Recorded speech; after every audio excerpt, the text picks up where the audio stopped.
Biarlah kita minum jamu, pahit memang, getir memang, tapi kan besok badan sehat. Daripada sekarang minum sirup, manis memang, enak memang, tapi bibir pada jontor besoknya. Sirawan, batuk, nggak karu-karuan. Banyak orang tertipu oleh kesenangan yang sebentar. Padahal laisa kullu ma yalma'u zahaban. Belum tentu semua yang berkilat itu emas.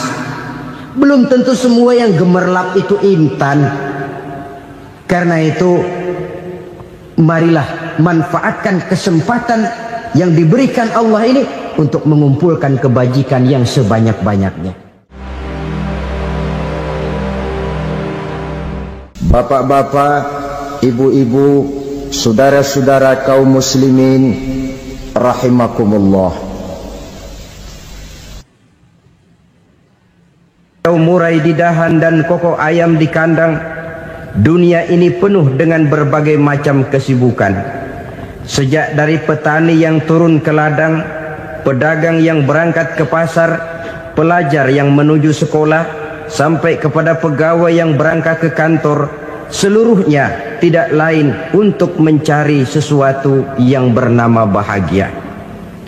Setiap orang menginginkan kebahagiaan, dan tidak seorang pun menginginkan kesengsaraan dalam kehidupan ini. Namun nyatanya tidak setiap orang yang ingin bahagia mengetahui jalan yang harus ditempuhnya untuk sampai kepada kebahagiaan itu. Maka pada kesempatan pertemuan kali ini saya ingin menyampaikan sebuah hadis dari junjungan kita baginda Nabi besar Muhammad sallallahu alaihi wasallam yang termuat dalam kitab Mukhtarul Ahadits An-Nabawiyah, di mana beliau bersabda, arba'un min sa'adatil mar'i.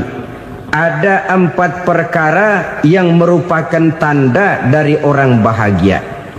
Saya mau tanya, di antara saudara-saudara yang hadir di sini, apa ada yang kepengen jadi orang sengsara? Ya. Seluruhnya tentu ingin mendapatkan kebahagiaan. Maka menurut resep dari Nabi kita, tanda orang bahagia itu 4. Jadi kalau saudara ingin bahagia, harus mempunyai 4 perkara ini. Yang pertama, orang bahagia itu kata Nabi, darun wasi'un. Punya rumah biar bagus asal gede. Enak ngaturnya. Daripada sudah punya rumah kecil, adanya di pinggir kali, gubuk, kalau hujan bocor, miring lagi, kiamat. Loh, kalau gitu Islam materialis dong. Hadis ini boleh diartikan dengan makna hakiki, arti yang sebenarnya. Boleh diartikan dengan makna majazi, arti kiasan. Kalau dia diartikan dengan arti kias, maka yang dimaksud darun wasi'un ay qalbun wasi'un. Rumah yang luas tidak lain daripada hati yang lapang. Karena di situ kunci kebahagiaan yang sebenarnya. Walaupun kita cuma tinggal di petak berukuran 2 kali 3 meter, kalau hati kita luas-luas rasanya rumah itu. Tapi biar rumah kita halamannya saja puluhan ribu hektar, ada kolam renangnya, kamar tidurnya tidak lagi terhitung. Kalau hati yang menempati rumah itu sempit, maka akan terasa sempit jugalah rumah itu. Tempat bergantungnya tidak lain adalah hati. Marilah kita mencoba melihat berbagai pandangan orang tentang bahagia ini. Ada orang menyangka bahwa bahagia itu kalau dia mendapatkan harta yang sebanyak-banyaknya. Siapa yang banyak harta, dialah raja. Apa yang dia mau, seluruhnya bisa dibeli. Keamanannya, dia bisa menyewa petugas. Seluruh fasilitas untuk menyenangkan kehidupannya bisa dibeli. Pendeknya, hartalah segala-galanya dalam kehidupan. Sampai ada pepatah mengatakan, innad darahima fil amakini kulliha taksur rijala mahabatan wa jalala. Sesungguhnya harta, dinar, dirham, uang di mana-mana selalu bikin hebat orang yang memilikinya. Coba lihat, orang yang punya duit sama yang enggak punya duit, jangan gaya hidupnya, gaya jalannya aja lain. Wahia lisanun liman arada fasahatan, wahia silahun liman arada qitala. Uang adalah senjata yang paling ampuh bagi orang yang mau pergi perang, dan lidah yang paling fasih bagi orang yang mau bicara. Kalau bicara dengan lidah macet, cobalah bicara dengan harta, lancar. Sampai ada pepatah demikian, segalanya bisa diatur dengan harta. Maka di kalangan orang yang berpandangan semacam itu, seluruh kegiatan hidupnya hanya terfokus kepada bagaimana mengumpulkan harta yang sebanyak-banyaknya. Tidak peduli halal haram, tidak kenal sore pagi siang dan malam, tidak sempat sujud, jauh dari agama, jauh dari kehidupan yang bersifat ruhaniyah, jauh dari Allah dan sebagainya. Sampai dalam Al-Quran dikelompokkan dalam kelompok yang dinamakan lumazah. Allazi jama'a malahu wa'addadah yahsabu anna malahu akhladah. Mereka mengumpul-ngumpulkan harta sebanyak-banyaknya dan menyangka bahwa harta yang banyak itu dapat mengekalkan hidupnya, mengekalkan kekayaannya, mengekalkan kebahagiaannya. Saudara hadirin yang berbahagia, kalau pandangan hidup ini benar, artinya kalau harta memang merupakan satu-satunya hal yang dapat membuat orang bahagia, tentu di rumah mewah tidak akan pernah ada tangis derita. Tentu di satu tempat di mana fasilitas hidup serba menunjang tidak ada yang namanya penderitaan. Tapi suka dan duka, sedih dan gembira, senyum dan tawa adalah milik setiap orang, baik dia punya harta maupun dia tidak punya harta. Nyatalah bahwa harta semata-mata bukan merupakan jaminan bahwa orang akan bahagia. Walaupun tanpa harta orang sulit untuk bahagia. Saya mau cerita, ada orang super kaya, namanya Aristotle Onesius, raja tanker Yunani. Dia punya kapal tanker saja konon sampai 11 banyaknya. Punya perusahaan penerbangan yang disebut Olympic Airlines. Punya hotel di berbagai kota besar di dunia ini, sejak dari New York, London, Paris, Rome dan sebagainya. Bahkan punya pulau yang dia namakan Pulau Scorpio. Ini kan namanya sudah kaya nggak tanggung-tanggung, punya pulau. Nah, dia punya 2 orang anak, yang satu laki-laki namanya Alexander, yang satu perempuan namanya Maria Onesius. Seluruh harapannya tertumpah kepada anak lakinya Alexander ini, yang akan meneruskan usahanya, meneruskan kekayaannya, meneruskan dinastinya. Apa yang terjadi? Ternyata anak yang dia harapkan yang bernama Alexander ini mati muda dalam kecelakaan pada waktu dia olahraga. Apa olahraganya? Namanya olahraga anak orang kaya, golongan jet set. Olahraganya olahraga pesawat terbang. Jatuh, ya nggak kapungut, habis mati. Tinggal satu anak perempuannya, Maria Onesius. Tapi anak perempuan ini juga malah urakan. Terakhir dia pacaran, bahkan kemudian kawin sama orang Rusia. Rupanya Aristotle Onesius ini broken. Kekayaannya yang berlimpah ruah, perusahaannya yang begitu banyak, siapa yang akan meneruskan? Siapa yang akan menggantikan? Sampai kemudian dia mengurung diri di Pulau Scorpio dan mati di sana secara mengenaskan. Seorang multi jutawan, seorang yang super kaya, mati menyendiri di pulau sepi. Ibarat kata pepatah, anak ayam mati di lumbung. Bukan kekurangan makanan, keurugan makanan. Begitu kehidupan Aristotle Onesius. Dan banyak orang-orang yang sudah demikian kaya sampai dibingungkan oleh kekayaannya sendiri. Telusurilah kehidupan David Rockefeller misalnya, Henry Ford misalnya, Adnan Khashoggi misalnya, multi jutawan yang kadang-kadang dibuat keder oleh kekayaannya sendiri. Pantas ketika Imam Ali ditawarkan orang, "Ya Ali, kalau kepadamu disuruh pilih ilmu atau harta, kau pilih mana?" Ya jelas pilih ilmu dong. Kenapa?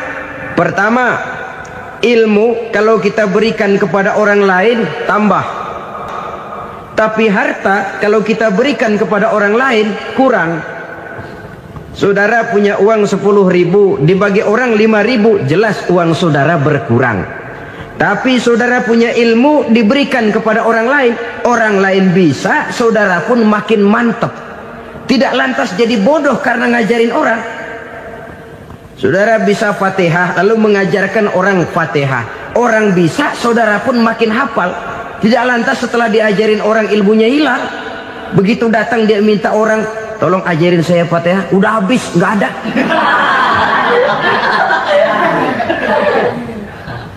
Yang kedua kata Imam Ali, ilmu menjaga kita. Kalau harta kita yang harus jaga. Makin banyak ilmu makin terpelihara diri seharusnya. Tetapi makin banyak harta makin bingung kita jaganya. Sampai kadang-kadang kalau perlu seluruh keliling rumah dipasangi alarm. Belum cukup disewakan anjing besar-besar, pasang di depan pintu, awas anjing galak. Masih belum cukup juga cari centeng tukang-tukang kepruk jaga rumah. Masih terasa belum aman, padahal rumahnya dikelilingi tembok besar. Di balik tembok ada pintu-pintunya tebal. Di balik pintu itu terbuka masuk kamar, kamar pun ada pintunya pun kuat. Masuk ke dalam kamar ada lemari, lemarinya pun pintunya kuat, dikunci, kuncinya pun kuat. Tapi terhadap seluruhnya yang timbul cuma sekedar was-was saja. Kesimpulannya sekali lagi, tanpa harta orang memang sulit untuk bahagia. Tapi harta semata-mata tidak merupakan jaminan orang akan bahagia. Dengan hati yang luas, itu modal utama untuk mencapai kebahagiaan hidup. Orang yang hatinya luas, saudara-saudara, punya hati yang lapang, melihat kenyataan hidup ini, dia bersyukur senantiasa kepada Allah. Lantas tidak timbul hasud dan iri hatinya. Oleh karena itu jiwanya selalu lapang. Kalau tidak, cupik hati namanya, dangkal pandangan, tidak senang melihat orang lain dapat nikmat, dan itu sering dijadikan contoh. Kalau orang yang lapang dada, dia lihat tetangganya beli TV baru, dia berkata, "Alhamdulillah ya, tetangga kita beli TV, mudah-mudahan kita bisa ikut nonton." Lapang dadanya. Tapi orang yang sempit hati, lihat tetangga beli televisi, meriang. Enggak diapa-apain, meriang. Besoknya dengar tetangga beli motor, makin sakit, ke rumah sakit. Lalu di rumah sakit dengar tetangganya beli mobil, mati. Disiksa oleh perasaannya sendiri. Orang kalau hati sudah sempit dalam hidup, kemanapun dia pergi, sempit rasanya medan kehidupannya. Kemudian kita melihat juga ada orang yang menilai bahwa bahagia itu katanya kalau punya kedudukan yang tinggi, pangkat yang agung, wibawa yang besar. Mungkin betul, tapi mungkin juga tidak. Bergantung kepada hati orang yang punya pangkat itu. Sama dengan harta tadi. Harta akan membawa bahagia kalau dia jatuh ke tangan orang yang berhati lapang. Tapi harta akan jadi bencana kalau jatuh ke tangan hati orang yang sempit. Pangkat akan membawa bahaya kalau jatuh di tangan hati orang yang sempit. Lebih dari itu, kenyataan mengajarkan kepada kita bahwa ternyata pangkat dan jabatan tidak selamanya memberikan kebahagiaan dalam kehidupan. Bahkan resikonya kelewat besar. Beberapa bukti kita bisa ambil dari para pemimpin dunia yang menjadi korban lantaran pangkat dan jabatan yang disandangnya. Saudara ingat Presiden Abraham Lincoln dan John Kennedy dari Amerika dibunuh orang. Park Chung-hee dari Korea Selatan, Ziaur Rahman dari Bangladesh, Anwar Sadat dari Mesir, terakhir Indira Gandhi dari India, menjadi korban dari pangkat dan jabatan yang disandangnya dari orang-orang yang tidak senang dia memegang jabatan itu. Dia akan mudah mengundang bencana, sehingga pantas kalau seorang presiden terkemuka Amerika, Harry Truman namanya, dia mengatakan jabatan presiden itu, kata dia, seperti orang nunggang macan, naik macan. Harus kita taiki, kalau enggak dia bakal nerekam kita, ngeri katanya. Adapun orang yang hatinya lapang, kalau dia menerima pangkat dan jabatan, dianggapnya itu satu kesempatan untuk berbuat baik. Tapi orang yang berhati sempit, menerima pangkat dan jabatan, bukan kadang-kadang menerima, malah berusaha setengah mati mencapai dengan segala cara. Kalau perlu jilat atas, jilat atas. Jadi golongan sumuhun dawuh. Jadi kelompok kulon nuwun, yes sir, yang kerjanya cuma oke bos. Kalau perlu jilat atas, jilat atas. Kalau perlu injak yang bawah, injak yang bawah. Perlu sikut kiri kanan, sikut kiri kanan. Yang penting pangkat dapat, jabatan dapat. Orang yang semacam ini, kalau sudah mempunyai pangkat dan jabatan, biasanya dia tidak menganggap itu sebagai amanah, tidak menganggap sebagai kesempatan berbuat baik, tapi malah kesempatan untuk memperturutkan hawa nafsunya yang dilatar belakangi oleh kesempitan hatinya tadi. Apalagi kalau orang memperoleh pangkat karena banyak mengeluarkan uang. Seakan-akan pangkat dan jabatan itu sekarang macam proyek, pakai tender. Siapa yang berani bayar segini, naik. Nggak berani, minggir. Padahal logikanya, kalau orang mencapai satu jabatan karena banyak mengeluarkan uang, hampir bisa dipastikan bahwa setelah jabatan itu dia pegang, langkah pertama yang akan dilakukannya ialah berusaha bagaimana uang yang dia keluarkan supaya kembali. Ya paling kurang pulang modal dulu dong. Soal mikirin rakyat soal nanti, tapi ini modal harus pulang. Itu celakanya kalau orang memperoleh pangkat dan jabatan cuma karena banyak mengeluarkan uang. Jarang orang yang mempunyai keyakinan dan pandangan bahwa pangkat dan jabatan merupakan amanah.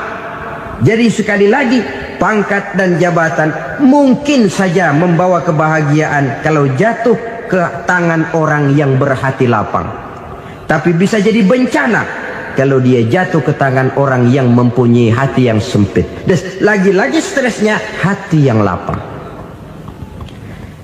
Lalu sebagian orang, saudara, ada yang berpandangan katanya bahagia itu kalau jadi orang terkenal, mempunyai popularitas, menjadi idola di kalangan remaja, di kalangan orang tua, di segala lapisan masyarakat. Padahal makin populer orang, makin terikat dia. Ya kalau macam kita ini kan nggak punya nama, nggak populer, tengah malam buta mau nongkrong di warung Tegal aman. Tapi pangkat, jabatan, kedudukan, popularitas menyebabkan kita diikat dengan berbagai macam peraturan. Cuma mandi sama ke WC saja yang nggak dikawal.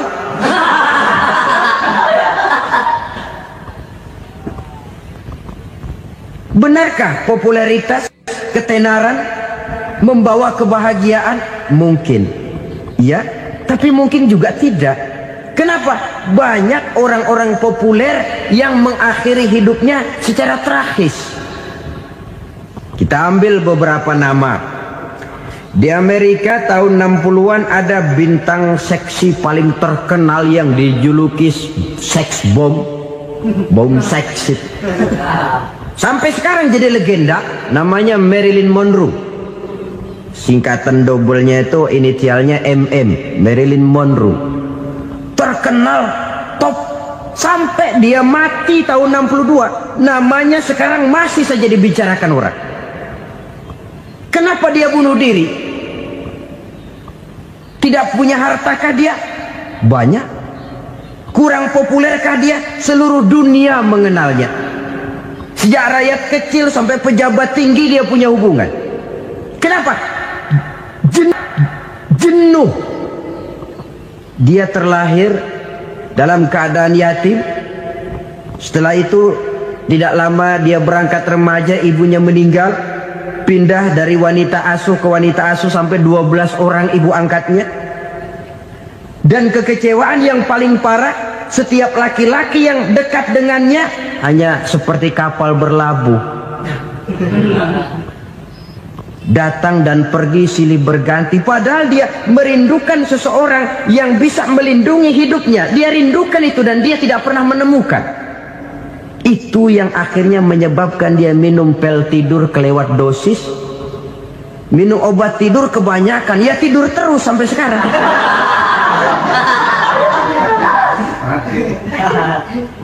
Dia mengakui, saya telah memiliki ketenaran, tapi saya tidak pernah hidup dalam ketenaran itu.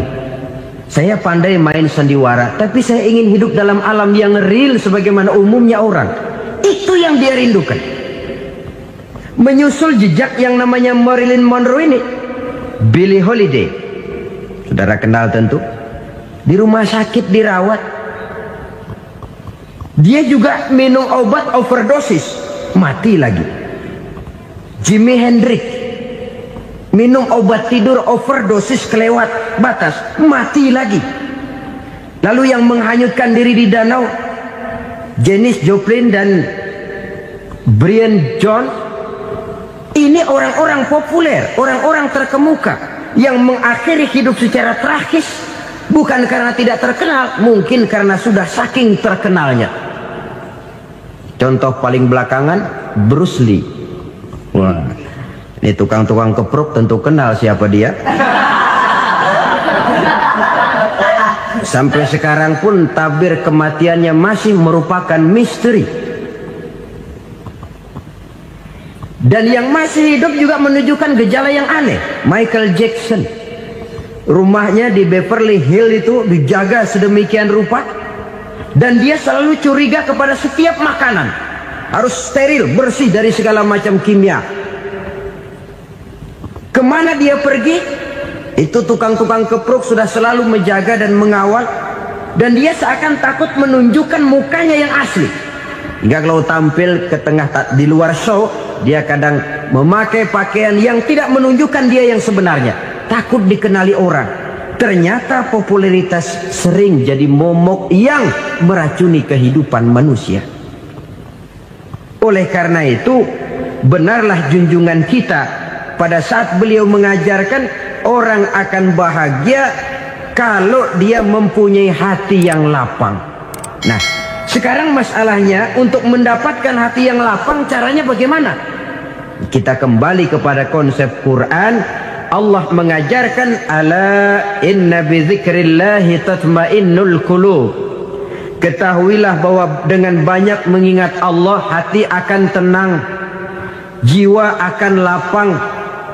Dengan kata lain, dekat dengan agama, merasakan kehadiran Allah dekat dalam hidup. Itu muara pertama untuk mencapai hati yang lapang. Ala inna bi dzikrillahi tatmainnul qulub. Jangan macam orang sekarang ingin mendapatkan ketenangan lalu tapak di puncak gunung, di gua-gua, di tempat sepi. Iyalah kalau nggak ada ular. Kalau tergigit ular berbisa, ketenangan belum, mati jelas itu. Islam positif untuk mendapatkan ketenangan. Ala inna bi dzikrillahi tatmainnul qulubi. Bahwa ketahuilah bahwa dengan banyak mengingat Allah, hati akan tenang, jiwa akan lapang, nuansa pikiran akan luas. Karena yang namanya bahagia ada dimanapun manusia berada. Di kampung ada bahagia, di kota ada bahagia, di ngarai, di lembah, di gunung, di hutan, di lautan, di angkasa luar. Dimanapun bahagia itu ada kalau kita bermodalkan hati yang lapang ini. Dan hati akan lapang kalau kita dekat dengan agama. Dekat dengan harta buat sementara hati mungkin tenang, tapi ketenangan yang relatif dan temporer. Apalagi orang tiap kali tambah harta, tiap kali tambah rencana. Itu wajar.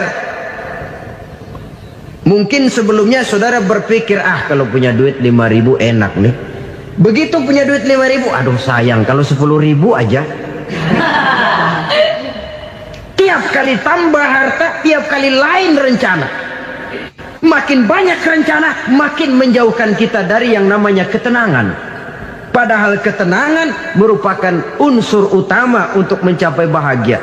Dan ketenangan itu bermuara dalam hati manusia. Tengoklah kehidupan ini. Orang yang banyak harta dengan orang miskin, berbedakah rasa sakit yang mereka tanggungkan? Rasanya tidak. Walaupun si kaya tidur di kasur empuk berselimutkan sutra mahal, sementara si miskin meringkuk di balai bambu yang keras dan kasar. Apabila maut datang, dia juga tidak pernah pilih bulu. Maut datang menjemput si kaya di singgasana keemasannya, dikelilingi oleh para pengasuh, dayang dan inang serta para pengawal. Dan maut pun datang menjemput si miskin papa, sehingga ia tergelepar di tepian jalan. Kedua-duanya bernama mati. Kalau nyata bahwa sakit yang ditanggung si kaya tidak beda dengan sakit yang ditanggung si miskin, bukan harta semata yang membuat orang bahagia. Hati yang tenang, jiwa yang lapang penuh kedamaian, karena banyak berzikir dan mengingat Allah, itu merupakan modal utama untuk mencapai sesuatu yang bernama bahagia.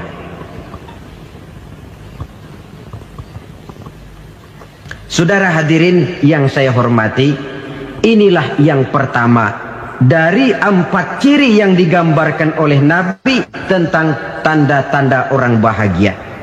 Dan harus berangkat dari yang pertama ini, hati yang lapang. Ini yang harus kita miliki lebih dahulu, baru nanti akan menyusul kepada poin yang ketiga, kedua dan selanjutnya. Sebab kalau hati sudah terisi dengan jiwa yang lapang, seluruh persoalan insya Allah akan bisa kita atasi dengan sebagaimana mestinya.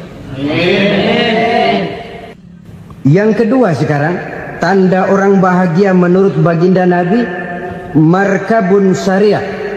Orang bahagia itu, kata beliau, punya kendaraan biar cepat asal lancar. Artinya kemana dia mau pergi mudah. Apa maksud hadis ini? Kalau kita kaji lebih dalam, kendaraan itu kan alat transportasi. Transportasi tidak lain adalah usaha memudahkan komunikasi. Pindah dari situ kepada teori bahwa manusia adalah zon political, makhluk bermasyarakat yang tidak bisa memenuhi kebutuhan hidupnya secara sendirian. Kita memerlukan keberadaan orang lain dalam kehidupan ini. Untuk memakai baju saja kita sudah perlukan petani yang tanam kapas, pabrik yang memintal kapas jadi benang, pabrik yang menenun benang jadi kain, sampai kepada mesin jahit, sampai kepada tukang jahit. Itu cuma untuk memakai pakaian saja.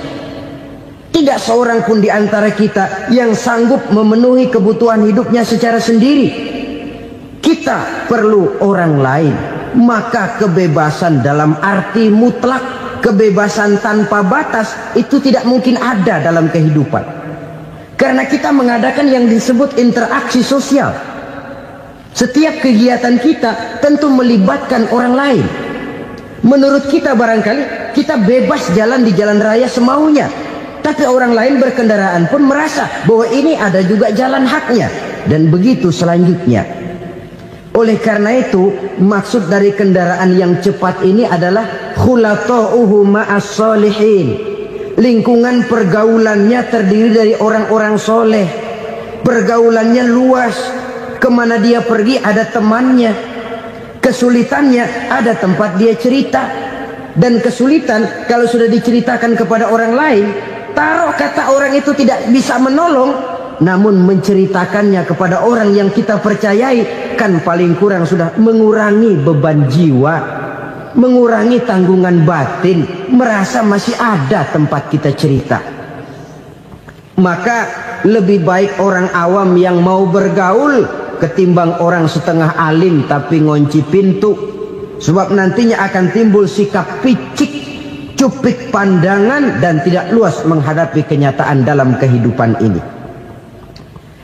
Namun yang harus kita garis bawahi, pergaulan memang mesti luas.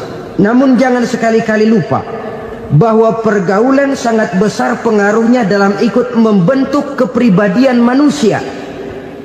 Sehari-hari bisa kita bilang, kalau kita dekat sama tukang minyak wangi, sekalipun nggak dibagi minyaknya, baunya tentu dapat.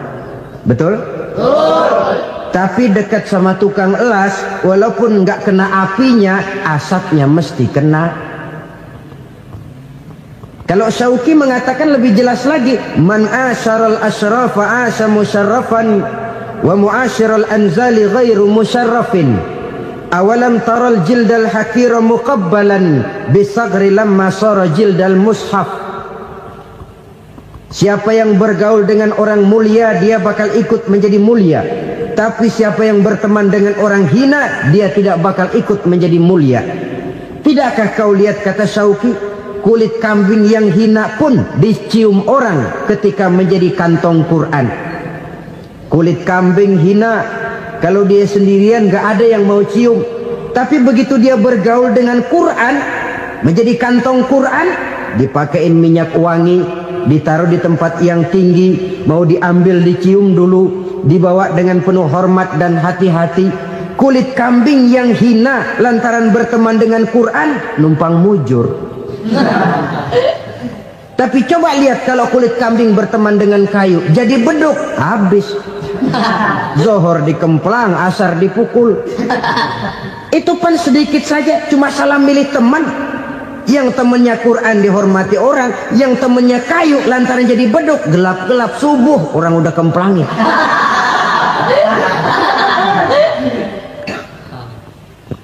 Maka terutama kepada adik-adik remaja yang masih mencari identitas diri, yang ibarat kaset masih kaset kosong, mudah diisi oleh apapun, pandai-pandailah memilih teman dalam bergaul.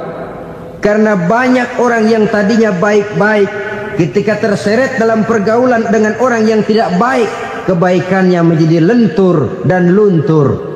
Tapi berapa banyak bajingan-bajingan tengik, orang-orang yang berlumur noda dan dosa, tiap hari melakukan maksiat, namun bergaul dengan orang yang baik-baik, pada akhirnya sedikit demi sedikit beringsut dan berangsur dia terbiasa mengikuti kebaikan-kebaikan. Saya tekankan ini kepada remaja karena mereka masih mencari identitas diri. Apa yang mereka lihat mereka mau, apa yang mereka dengar mereka ingin tahu. Coba lihat kehidupan remaja. Pulang nonton film Rambo, pengen jadi Rambo, gagah, maunya belekai melulu. Pulang nonton film Superman, pengen bisa terbang.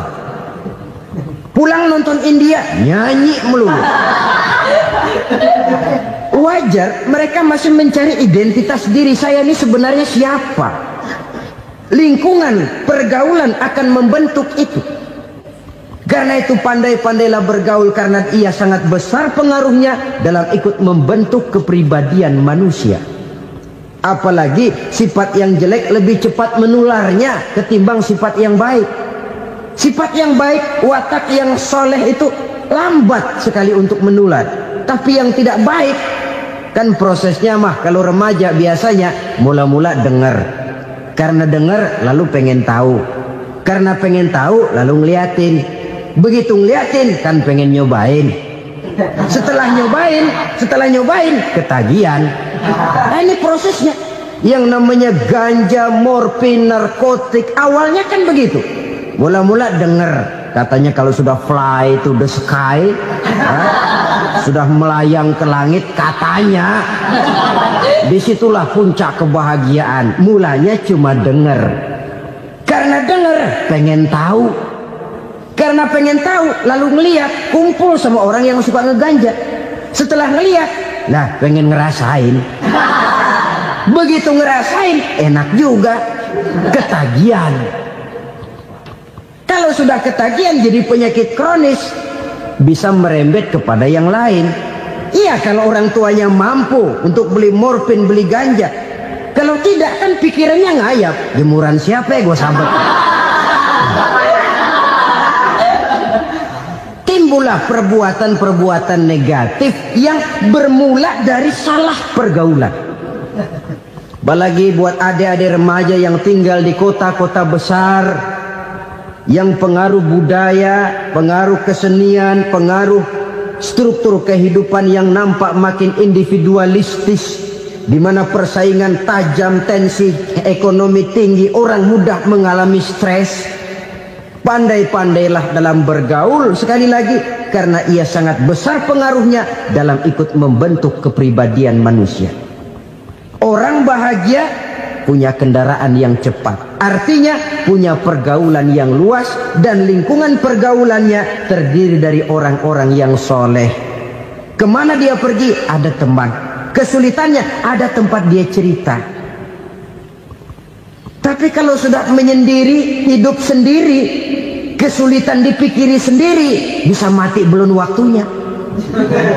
Tidak ada tempat berbagi rasa, tidak ada tempat bercerita, tidak ada tempat mengurangi beban dalam kehidupan. Pantas betul kalau Islam sangat menggalakkan dan menganjurkan orang kalau sudah sampai waktunya itu untuk melangsungkan nikah. Kata Nabi, ya ma'syaras syabab man istata'a minkumul ba'at falyatazawwaj. Hai para pemuda, kalau sudah mampu memberi nafkah, kawinlah, nikahlah kamu. Kenapa? Sudah ada teman hidup, tempat berbagi rasa. Kesulitan kalau ada tempat cerita akan lebih ringan ketimbang kita telan sendiri, walaupun bobot kesulitannya sama beratnya. Saudara-saudara kaum muslimin rahimakumullah, inilah ciri yang kedua, punya kendaraan biar cepat asal lancar. Kemana kita mau pergi gampang.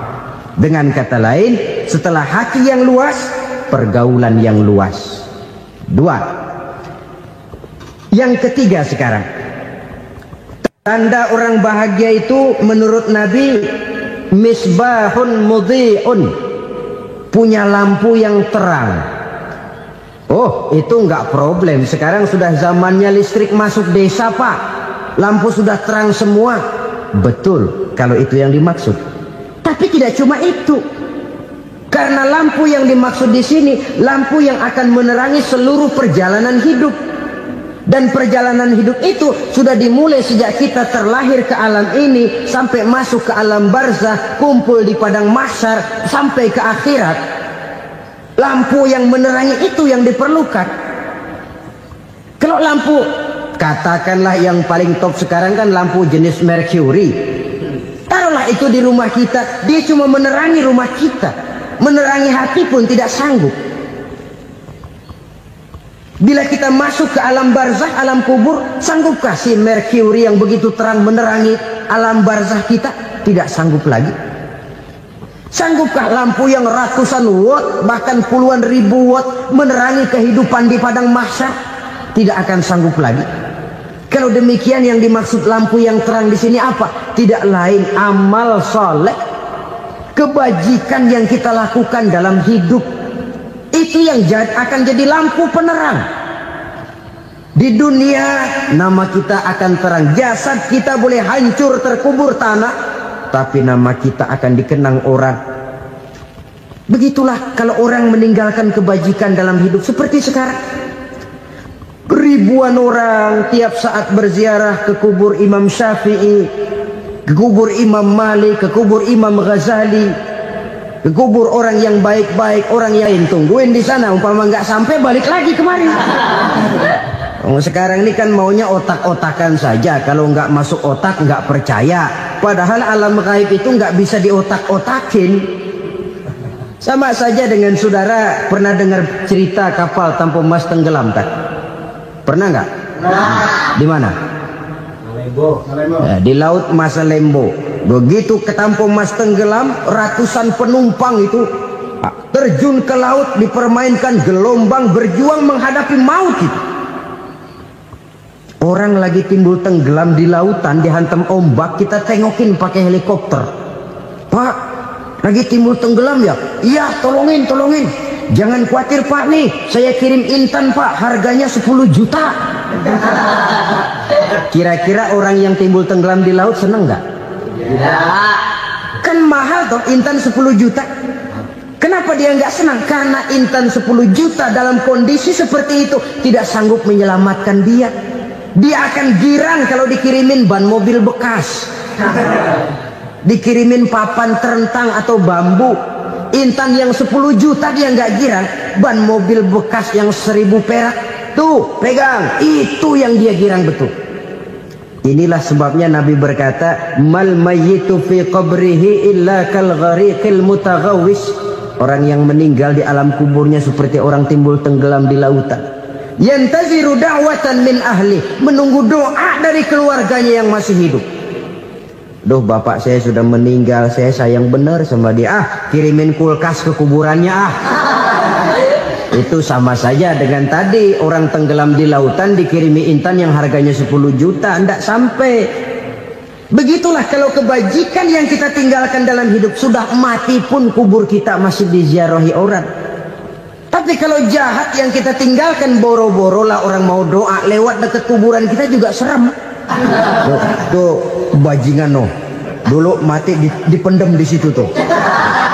Jangan lewat situ, ntar kesurupan, jangan. Lewat saja orang ngeri. Konon lagi membacakan Fatihah dan mengirimkan doa. Hidup pada hakikatnya adalah kesempatan untuk berbuat baik. Maka sekali kesempatan itu diberikan, manfaatkan dengan sebaiknya. Sebab kesempatan kedua tidak akan pernah ada. Kesempatan berbuat baik di sini, di akhirat sudah pembalasan namanya. Sekali kesempatan itu dicabut, dia tidak akan pernah dikembalikan lagi. Kata Iqbal, hidup tidak mundur ke belakang, Bung. Berhenti diinjak orang, mundur hancur. Tidak ada kata mundur dalam hidup ini. Berhenti diinjak orang, mundur kecebur. Tidak ada kata lain, harus maju dalam kehidupan dalam artian yang positif. Hidup adalah kesempatan untuk mengumpulkan kebajikan yang sebanyak-banyaknya. Di situ nilai daripada manusia. Sekarang ini memang nggak kelihatan kok, orang yang banyak pahala sama yang banyak dosa nggak kelihatan kok. Barangkali kalau habis bikin dosa palanya pada benjol, mungkin orang takut sama dosa. Tapi sekarang sama saja, orang yang banyak dosa dengan yang nggak banyak dosa jalan bareng dari belakang, sama, nggak kelihatan beda. Tapi ada waktunya di mana pahala memegang peranan, di mana dosa diperlihatkan. Sama saja kalau kita bawa mobil siang, lampu kan nggak begitu berfungsi. Apa lalu bilang, alah ini lampu berat-beratin, copot-copotin aja dah. Tidak perlu begitu. Kenapa? Pada suatu saat malam senja akan datang. Bila matahari terbenam, senja pun datang, gelap mulai merayap, disitulah baru terasa perlunya lampu. Pahala begitu. Sekarang orang yang nggak ada pahalanya nggak kelihatan dalam kehidupan. Tapi pada suatu saat senja kehidupan akan datang. Ajal merenggut nyawa, malam merayap, dan hidup mulai diliputi kegelapan di alam barzakh. Dikala itu kalau nggak punya lampu, alangkah malangnya kita. Sebab amal yang baik, kata Nabi, di alam barzakh itu akan diciptakan menjadi perempuan yang cantik menemani kita. Amal yang jahat akan menjadi orang yang paling jelek nemenin kita. Udah di tempat gelap yang nemenin jelek.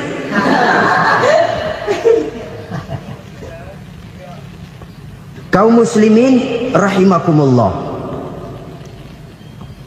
Kalau demikian masalahnya, tergantunglah kita pandai memanfaatkan waktu. Al-waktu kasayf, waktu itu cepat sekali. Yang namanya waktu itu tahu-tahu.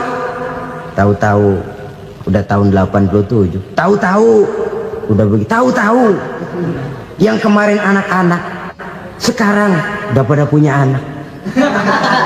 Tahu-tahu saja itu. Begitu cepat waktu berlalu. Kalau tidaklah pandai kita memanfaatkannya, akan rugi kita. Nabi bersabda, "Man kana yaumuhu khairun min amsihi fahuwa rabih." Barang siapa yang hari ini lebih baik daripada hari kemarin, itu orang untung. Hari ini lebih baik daripada kemarin. Bulan ini lebih baik dari bulan kemarin. Tahun ini lebih baik dari tahun kemarin. Itu orang yang beruntung. Tahun kemarin sembahyangnya maghrib doang, sekarang udah tambah isya.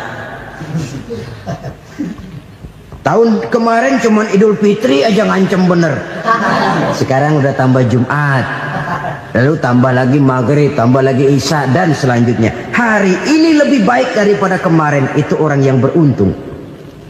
Wa man kana yaumuhu mislu amsihi fahuwa khasir. Lalu barang siapa yang hari ini sama saja dengan hari kemarin, itu orang rugi. Hari ini sama dengan kemarin, rugi itu. Bulan ini begitu, bulan kemarin begitu, tahun ini begitu, tahun lalu juga begitu. Rugi itu orang. Rugi apa? Rugi umur. Umur tambah, amalan gak pernah tambah. Dan saya pikir lebih merupakan azab ketimbang nikmat kalau orang dikasih panjang umur cuma untuk numpuk dosa. Mending mana? Panjang umur banyak dosa sama pendek umur dikit dosa? Mending mana? Mending mana? Ya, paling mending tentu panjang umur banyak pahala. Tapi kalau tidak, sekali lagi, lebih merupakan azab ketimbang nikmat kalau orang diberikan panjang umur tapi cuma untuk sekedar menumpuk dosa. Kehilangan kesadaran bahwa dunia bukan terminal akhir dari satu perjalanan. Dia cuma halte di mana kita berhenti sebentar untuk menuju kepada terminal yang hakiki. Saudara-saudara kaum muslimin rahimakumullah, inilah lampu yang akan menerangi kehidupan. Amal yang kita lakukan di dalam kehidupan. Jadi yang dimaksud dengan lampu yang terang, kebajikan yang kita kerjakan dalam hidup. Nah, setiap orang di awal tadi saya bilang ingin bahagia. Bahagia itu kan hakikatnya kumpulan senang dan selamat. Senang, selamat. Apa bedanya? Senang tapi tidak selamat, nggak bahagia. Selamat tapi nggak senang, nggak bahagia orang. Contoh, kalau orang korupsi, duitnya banyak, senang dia, tapi keselamatannya. Ada tentara baris di samping rumahnya udah bingung, padahal tentara latihan. Tentara cuma latihan, dia bingung. Senang, tapi karena keselamatannya tidak terjamin, dia tidak bahagia. Sebaliknya pegawai negeri jujur benar, cuma segaji-gajinya, selamat nggak korupsi, tapi melarat, ya nggak bahagia juga, kurang senang. Kesenangan dan keselamatan untuk dunia saja, ya sekali lagi, kalau cuma sekedar untuk dunia saja, bisa dibeli pakai uang. Bisa dibeli pakai uang. Saudara ingin selamat, bisa dibeli pakai uang. Saudara ingin senang, bisa dibeli dengan uang. Tapi setelah mati, masuk ke alam barzakh, habis kekuasaan uang. Nggak bisa lagi beli keselamatan pakai uang. Tidak mungkin lagi membeli kesenangan dengan uang. Di situ pahala yang megang peranan. Makin banyak pahala, makin banyak saham untuk membeli kesenangan dan keselamatan, untuk memperoleh yang namanya bahagia. Dan jangan lupa loh, di alam barzakh kita nggak sebentar, menunggu datangnya kiamat. Loh iya, kalau kita begitu dikuburin terus kiamat datang, untung. Tapi kalau masih harus 1000, 2000, puluhan ribu tahun yang akan datang, dalam satu penantian yang begitu lama, tanpa saham untuk memperoleh kebahagiaan, satu kemalangan yang tidak ada pernah putus-putusnya. Janganlah tergelincir oleh kebahagiaan sebentar yang menipu dengan mengorbankan kebahagiaan hakiki yang berjangka panjang. Apa artinya senyum sejenak kalau harus ditebus dengan tangis seumur hidup? Biarlah kita minum jamu, pahit memang, getir memang, tapi kan besok badan sehat. Daripada sekarang minum sirup, manis memang, enak memang, tapi bibir pada jontor besok.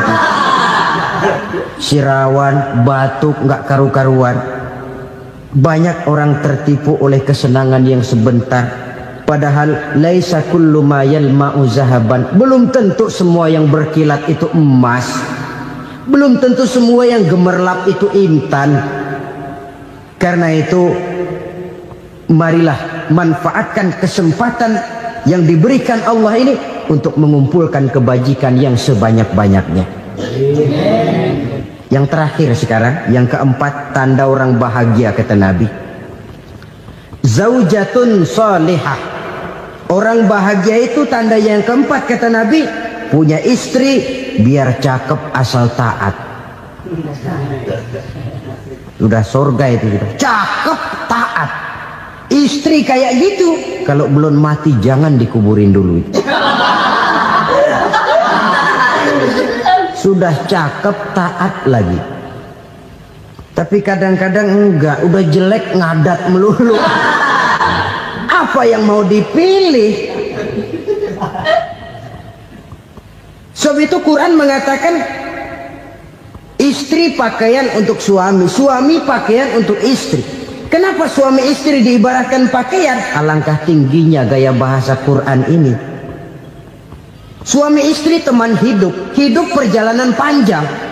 Sejak kita dalam rahim sudah ada hidup kan di sini.